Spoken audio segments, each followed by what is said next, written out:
reading them out, you thought you may as well just take them in written form. And I'd also like to say that the front of the press conference here, from the Chambers of Commerce, Richard Brown, from the CBI, Stephen Hall. Now today we launch our nationwide business tour, which is a tour of Britain that is going to take our message of change to all regions of the country.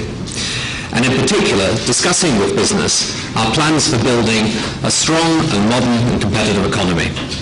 On Wednesday, I will be hosting a business breakfast for 600 businessmen in Birmingham with the Chamber of Commerce and CBI, and on Friday, another business breakfast for 300 in Crawley and Sussex. Gordon Brown, Robin Cook, Jack Cunningham, myself, and indeed other members of the front bench team will be meeting thousands of business people throughout the country. And the aims of the tour are to discuss with industry, commerce and the city, how we can work together to improve the performance of the British economy, hear from business about its successes and its problems, build that new relationship between today's Labour Party and business, a relationship that is essential to the creation of a new Britain. Alongside the business tour, Jack will be announcing the setting up of several competitiveness task forces, which will have the task of developing further the policies that we've already set out in the policy documents that we've put forward. And these will include task forces in the areas of design, research and development, small businesses, and so forth. At the same time, as you will know, the Institute for Public Policy Research is undertaking a major inquiry called Public Policy and British Business to look at wealth creation, and that will involve leading figures from all parts of the business world. Next year, we will then try and bring these themes and the results of our consultation together and publish a white paper on our plans for business, and the views of business will obviously inform that. The aim is to build that more productive, more competitive economy. The Conservatives' route of more deregulation, low wages and underskilled workforce is locking Britain into low productivity, giving poor returns for investors and employees alike.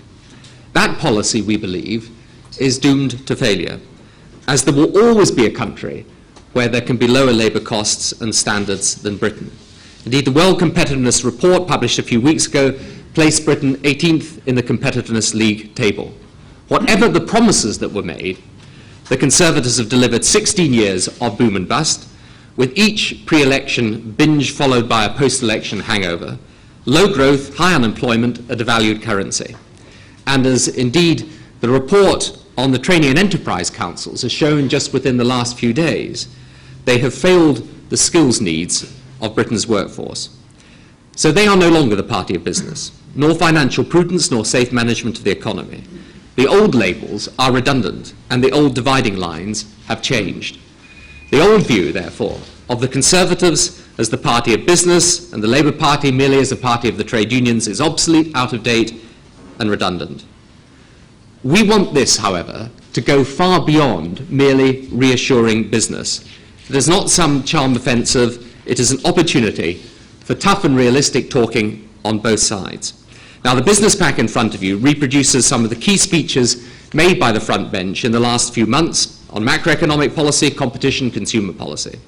At the front of the pack, we have a paper which draws together all the specific policies in all these areas, and there is a host of detailed policy in these areas already, and it's drawn together in what we hope is a clear and coherent way for you.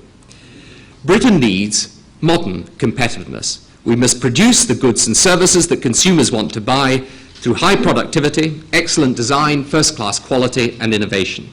To do this, we need dramatically to increase the levels of investment, of skills, and increase the excellence of our management. Creating world-class companies is primarily the job of those who work, manage, and invest in industry, but government can make a difference.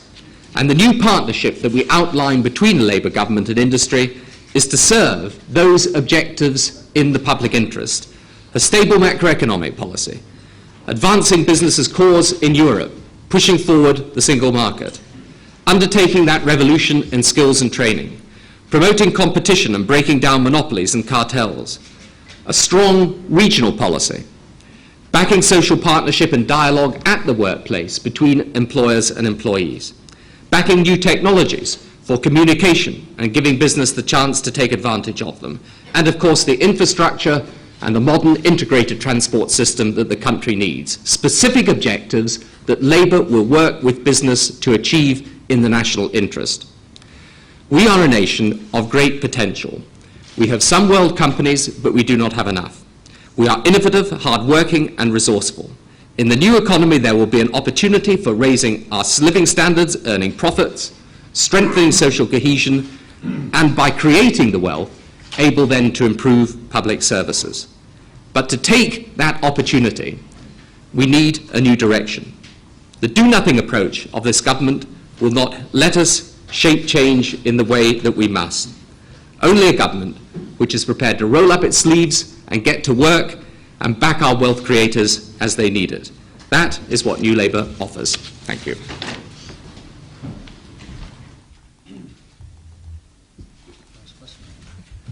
Right, now, questions.